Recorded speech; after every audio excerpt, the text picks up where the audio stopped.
ஜெபம் பண்ணிட்டு இருக்கும் பொழுது ஆண்டவர் ஒரு வார்த்தையை சொன்னார். இனி நீ அழுது கொண்டிராய், உன் கூப்பிடல் சத்தத்துக்கு உருக்கமாக இறங்கி அதை கேட்ட உடனே பதில் செய்வார் என்று சொன்னார். அந்த வார்த்தை கேட்ட உடனே அந்த சகோதரியும் அந்த சகோதரன் ஓன்று அழுது விட்டார்கள். அவள் சொன்ன வார்த்தை, எங்களுக்கு அழுவதற்கு கண்ணீர் வரல பிரதர், என்னுடைய கண்ணீர்லாம் முடிஞ்சிருச்சு, எல்லாம் முடிஞ்சிருச்சு. என்ன ஆச்சு? இத்தனை லட்ச ரூபா கடன், அந்த நாட்கள்லே 40 லட்ச ரூபா கடன். ஏதாவது வழி இருக்கா?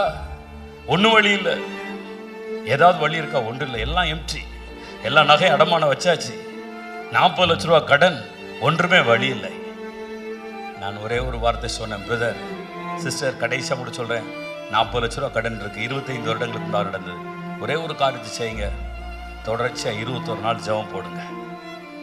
ஏன்னா நம்முடைய போராயுதங்கள் மாம்சத்துக்கு ஏற்ற விளையிறாமல் அரண்களை நிர்மூலமாக்குற தேவ பலனாக இருக்கிறது. நடந்தது என்ன தெரியுமா? டெல்லி பட்டணத்தில் இருக்கிற ஒருவருடைய நித்திரையை தேவனாய் கர்த்தர் எடுத்து அந்த குடும்பத்தை நோக்கி ஃபோனில் வரும்படி கிருபை செய்தார். அவங்க சொன்னாங்க, நீங்கள் நல்லா பிரிண்டிங் பண்ணுவீங்கன்னு கேள்விப்பட்டோம், உங்களுக்கு நாங்கள் ஒரு ஆர்டர் கொடுக்க போகிறோம். அது என்ன ஆர்டர் தெரியுமா?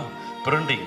அந்த நாட்களில் போலியோக்காக விளம்பரம், அந்த போலியோ நோட்டீஸ் அடிக்கிறதுக்காக ஆர்டர்ஸ் இந்தியா முழுதும் நீங்கள் எல்லா லாங்குவேஜிலும் நீங்கள் பிரிண்ட் பண்ணி அனுப்பணும், உங்களால் முடியுமான்னு கேட்குறாங்க.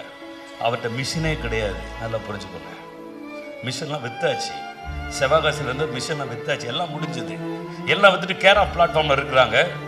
அவங்களுக்கு இருக்குது ரிச்சர்ட் உம்பரான்னு சொன்னது போல் ஒரே ஒரு பூட்டு மட்டும்தான் வீட்டில் இருக்க பூட்டிருக்காங்கள மட்டும்தான். வீட்டில் எல்லா பொருட்களும் போயிடுச்சு, அடமானம் போயிடுச்சு, வித்தாச்சு, எல்லாம் போச்சு. உங்களால் முடியுமான்னு கேட்குறாரு. அவங்க சொன்னாங்க, எங்களால் முடியும். ஆர்டர் எவ்வளோ தெரியுமா? 1.25 crores ஆர்டர் வந்தது. 1.25 கோடி ரூபாய்க்கு ஆர்டர். 1.25 கோடி ரூபாய்க்கு ஆர்டர் வரும்பொழுது அவங்க சொன்னாங்க, நாங்கள் ஆர்டர் மட்டும் கொடுக்க மாட்டோம், 50% அட்வான்ஸும் கொடுப்போம். கரும்பு தின்னதுக்கு கூலி கொடுத்ததுனாங்க. சரி, இவர் சொல்கிறார், இவருக்கு லெட்ரு பேடை தான் என்னுடைய அலுவலகத்தில் தான் அவர் டைப் பிடிச்சு அனுப்புனார். ஒன்றுமே கிடையாது. 1.25 கோடி ரூபாய்க்கு கொட்டேஷன் போட்டு அனுப்புகிறாரு. அடுத்து சில நாட்களுக்குள் லட்சங்கள் வந்தது. ஆமென். எப்படிங்க நடந்தது? ஜெபம் பண்ணாங்க. இஸ்ரவேலே, கர்த்தரை நம்பு. ஆரோன் குடும்பத்தாரே, கர்த்தரை நம்புங்கள், அவரை நம்புங்க. நடந்தது என்ன தெரியுமா? அந்த 1.25 கோடி ரூபா ஆர்டர் அடித்து முடிஞ்ச உடனே இவங்க 40 லட்ச ரூபா கடன் முடிஞ்சு அடுத்து ஒரு 25 லட்ச ரூபா கரங்களை வச்சு தேவனாய் கர்த்தர் கொடுத்தார். கர்த்தர் சீயோனின் சிறையிருப்பை திருப்பும் பொழுது சொப்பனம் காண்கிறவர்கள் போல இருப்போம்.